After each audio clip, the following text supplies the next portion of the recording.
All right, it's been a long time coming. I've had these brakes sitting in the box for a while and I was waiting to install them. I was waiting to get everything else done. So finally at the point I could put the brakes on.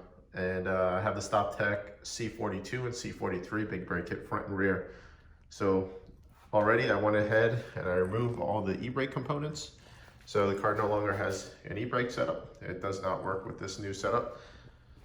And we'll go forward and start installing that. I'll discuss some pad options and highlight some of the important stuff to know about the braking system. So what I have here is the unboxed Big Brake Kit and all the components that are part of this kit. So the kit comes with new lines, new brackets for mounting up the caliper, new rotors, and the new caliper bodies themselves. Although it comes with Stoptech pads, which I hear pretty decent things about. I'm going to stick with my Raybestos pads here. I'll talk a little bit about them and why I've used them in the past. These things they last forever. They're super fat. They have great longevity and excellent braking. And this is what I used during the championship. Is what I used all last season for all those track records. So I don't want to change that. I want to keep the pad compound consistent so I can actually truly evaluate if these new setups are better than the old ST40 setup or not. So we'll go into the install here, not too far in detail. I'm basically just going to get it done and then talk about it afterwards. But we'll talk a little bit about the stock braking system on this car first. So the factory brakes on the S2000, they actually work pretty well. The problem with them is that it's a ventilated rotor in the front with a single piston caliper. This generates a tremendous amount of heat. This was set up with brake ducts and ST40 kit before. I just had these mounted up just to move the car around basically. Anyway, this kit is it's really more than sufficient for street use, but on the track it's not going to last once you become faster. It's good for beginning novice HPD type drivers, and it's even okay for TT guys who are like really willing to swap out brake rotors on a frequent basis. Some guys only get a day out of these rotors before they crack them using this setup. And the back is actually significantly worse. It's a smaller single piston. It's a non-vented option. So they make a two-piece setup for the rear, which is vented, that requires shaving down the caliper bracket from urge. But you also have to have a thinner pad, so you have to shave down the pad. So you're already starting with the reduced pad life right there. I ran that setup for a long time with the Stoptech kit, and it worked really well. But ultimately what you're going to find is that the rear is very unreliable. This generates significantly more heat back here because of lack of ducting than the front does. So I decided it's just time for a big brake kit. At this point, I'm tired of it. I was just tired of burning through pads. And even though I got 100-something days out of those urge rear rotors, I'm sorry, it's more 100-something sessions out of them, they're still super expensive. I mean, it's about, if I remember, 250 or maybe 300 per rotor ring, which is absurd. These new Stoptech rotor rings are like $100, and it's a multi-piston setup. And you're going to get even pad wear. You can use a much thicker pad. So all of these reasons are worth upgrading for, in my opinion. The other thing is heat in the back and the bearings. You generate a ton of heat back here. You're going to start destroying bearings. You weaken the hub. So the 4-piston setup will certainly help with that, the bigger rotor. And eventually I'll do some ducting back here as well. So again, this is a decent setup, the stock setup for novices. It's okay for TT and racing, but you're going to be frequently changing rotors and pads out. And the brakes are one of the most important parts of a race car. That's where an enormous amount of time is found between a fast driver and a slower driver. Enormous. So consistent, reliable, good braking.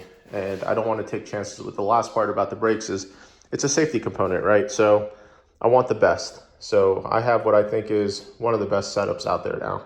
We'll see how it is after we get it installed. So the stock brake system is off the car, sitting there on the ground here. And I have the new Stoptech C43 caliper here. It's a nice setup. You can see it has 2 bleeders on it, 4 pistons, and nice unit, right? So there's a solid bridge on the top. You just take this one little piece out, boom, slide the pads right in and out. Really nice piece. One thing I noticed is considerably lighter. It's actually half the weight of the Stoptech ST40 kit, which is super popular. Looking forward to it. One other thing is that historically, Stoptech has not done the best job powder coating, and the powder coated red and black and yellow ST40 calipers, they would always leak a little bit around the bleeders and the powder coat would come off. It just sucked. So it's nice that these have no paint on them. Nice piece. As far as the rotor is concerned, it is it's not a directional rotor like the ST40 kit used. So that's one of the ways they got the cost there, the price way down on these.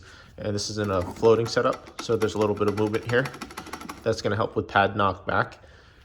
And that's pretty much it. This kit is light, it uses really thick pads, and let's get it mounted on and see how it looks.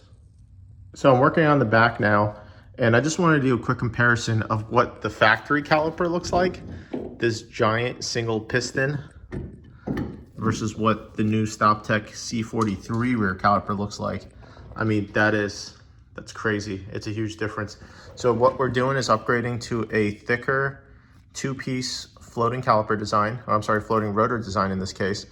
And we're using a 4-piston fixed caliper setup. So these are really small 4 pistons. So this is not gonna disturb the brake bias. All these Stoptech kits are balanced so you can use your stock master cylinder and still maintain the OEM brake bias, which is excellent in this car. And you can just change that using pads and stuff a little bit. A lot of kits sometimes would require you to use a proportioning valve when you make this change, but not this one. So more stuff that can stay stock, the better. But I mean, we're talking a pretty substantial difference here. So really looking forward to getting these on and on the track. So just full disclosure here, I am a Raybestos sponsored driver. And just talking about the pads, I was a customer of these guys way before I was a sponsored driver. So they came on in 2018 onto NASA, trying to get involved in that world. And they came on as a contingency sponsor, basically meaning if you won and you ran their decals, they would give you brakes based on if you were finishing first, third, or fifth. So I started using their pads. Prior to that, I was using Carbotech pads, XP12s and XP10s. And I tried a number of combinations on the car using the ST40 brake kit. So I tried XP12s, XP12s, XP12s up front, XP10s in the back. And ultimately I ended up running the XP12 front, XP10 back combination. And those Carbotech pads, they work pretty well, but they're expensive and they really didn't last long at all. So after getting a bunch of recommendations from a lot of higher-end motorsports guys and seeing these guys coming on to the NASA scene, I switched over to the Raybestos stuff. So I went with the ST47 pad after talking to them about it. It comes on quick and it lasts forever. Now, to give you an idea, I pulled out a set of pads after low 100 sessions or so, and it looked like it could probably go another 75 sessions. It is unbelievable. So I've really had great luck with the ST47 compound. I use that compound front and back.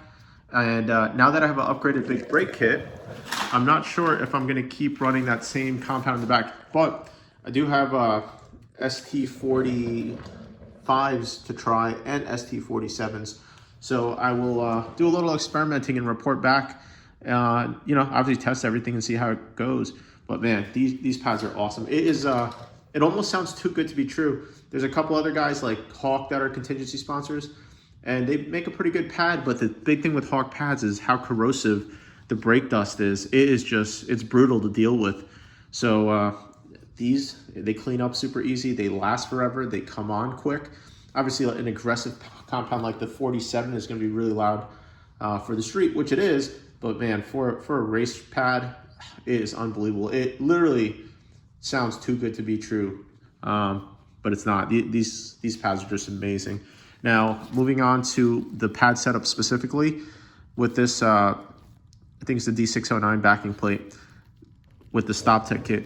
This is a massive brake pad that this big brake kit uses.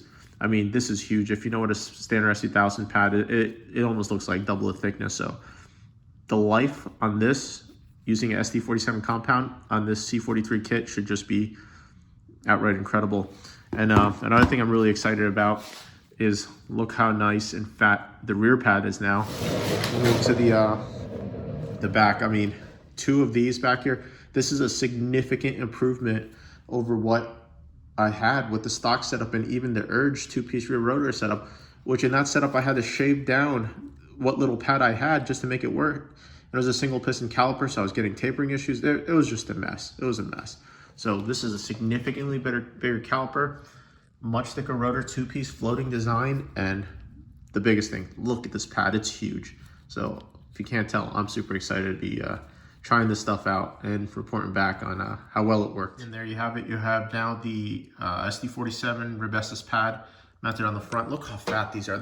It's amazing. I mean, just start by looking how thick that rotor is and how much pad material we have. I'm super looking forward to running this setup.